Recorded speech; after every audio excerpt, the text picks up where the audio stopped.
ತನ್ನ ನಂತರ ಏನಾದರೂ ಸಾಯುವುಕ್ಕಿಂತ ಮುಂಚೆ ಮುಖ್ಯಮಂತ್ರಿಯಾಗಿ ನೋಡಬೇಕು, ಇನ್ನಷ್ಟು ಕರ್ನಾಟಕವನ್ನು ಲೂಟಿ ಮಾಡಬೇಕಂತೇಳಿ, ಇನ್ನಷ್ಟು ಸಂಪತ್ತು ಈಗ ಬರೇ ಮಾರಿಸಸ್ಸು ದುಬೈ ಅಂತಲ್ಲಿಂತಲ್ಲಿದೆ, ಇಡೀ ಜಗತ್ತಿನ ಎಲ್ಲ ರಾಷ್ಟ್ರಗಳಲ್ಲಿ ಆಸ್ತಿ ಮಾಡಬೇಕು ಅನ್ನೋದ್ರ ಸಲುವಾಗಿ ಪಾಪ ಅಷ್ಟು ವಯಸ್ಸಾದ್ರೂ ಮನ್ಯಾಗ ಕುಂಡ್ರಲಾರ್ದೇ ಇವತ್ತು ಹೊರಗೆ ಬಂದು ಹೋರಾಟ ಮಾಡ್ತಾ ಇರೋದು ಈ ರಾಜ್ಯದ ಬಡವರ ಸಲುವಾಗಲ್ಲ, ಈ ರಾಜ್ಯದ ರೈತರ ಸಲುವಾಗಲ್ಲ, ತನ್ನ ಮಗನ ಒಂದು ಕುರ್ಚಿ ಗಟ್ಟಿ ಮಾಡಲಿಕ್ಕೆ. ಯಾಕಂದರೆ ಇದೇ ರೀತಿ ಬ್ಲ್ಯಾಕ್ ಮೇಲ್ ಮಾಡಿ, ಅಮಿತ್ ಶಾರ್ಗೆ ಬ್ಲ್ಯಾಕ್ ಮೇಲ್ ಮಾಡಿ ಎಲ್ಲ ನನ್ನ ಮಗನ ತೆಗೆದುಬಿಟ್ರೆ, ಯತ್ನಾಳ್ ಹೊರಗೆ ಹಾಕದಿದ್ದರೆ ನಾನು ನೇಣು ಹಾಕೋತೀನೋ ಅಂತ ಕೆಳಮಟ್ಟದ ರಾಜಕಾರಣ ಮಾಡ್ಕೊಂಡು ಯಡಿಯೂರಪ್ಪ ಇವತ್ತು ಕೊನೆಯ ದಿನಗಳನ್ನು ನೆನೆಸ್ತಾ ಇದ್ದಾರೆ. ಹೈಕಮಾಂಡ್ ಕೂಡ ಯಡಿಯೂರಪ್ಪನವ್ರಿಗೆ ಉಚ್ಚಾಟನೆ ಮಾಡಿದ್ದೀನಿ ನೋಡ್ರಿ, ಸತತವಾಗಿ ಆ ಲಿಂಗಾಯತರು ನನ್ನ ಜೊತೆಗಿದ್ದಾರೆ.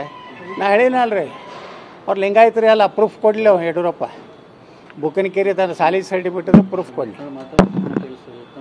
ಸುಮ್ಮನೆ ಲಿಂಗಾಯತರು ವೀರಶೈವರು ಅಂತ ತಿಳ್ಕೊಂಡು ಒಂದು 4 ಮಠಾಧೀಶರನ್ನ ಹಿಡ್ಕೊಂಡು ಅವ್ರನ್ನ ಇಟ್ಟು ದುಡ್ಡು ಕೊಟ್ಟು ಅವ್ರ ಕಡೆಯಿಂದ ಸ್ಟೇಟ್ಮೆಂಟ್ ಕೊಡಿಸೋದು.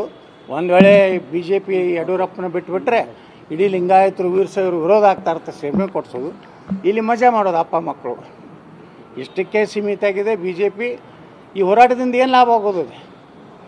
ಏನಾರೇ ನಾವು 5-6 ದಿವಸ ಕೂತಿದ್ವಿ ಬಿಜಾಪುರನಲ್ಲಿ ಅಹೋರಾತ್ರಿ. ಇವರು ಅಗದಿ ಏನು ಪಿಕ್ನಿಕ್ಕಿಗೆ ಬಂದಂಗೆ ಬರ್ತಾರೆ, ಅವ್ರ ಮೆತ್ತನ ಗಾದಿ, ಅವ್ರದೆಲ್ಲ AC ಇದನ್ನು ಫೆಸಿಲಿಟಿ ನೋಡಿಬಿಟ್ರೆ ಇದು ಹೋರಾಟವೋ ಏನು ಒಂದು ರೀತಿ ಅಂತಿಮ ಯಾತ್ರೆಯೋ ಗೊತ್ತಾಗ್ತದೆ. ಓಹೋ, ಭಾಳ ದೊಡ್ಡ ಕೆಲಸ ಮಾಡ್ಯಾರಿ. 100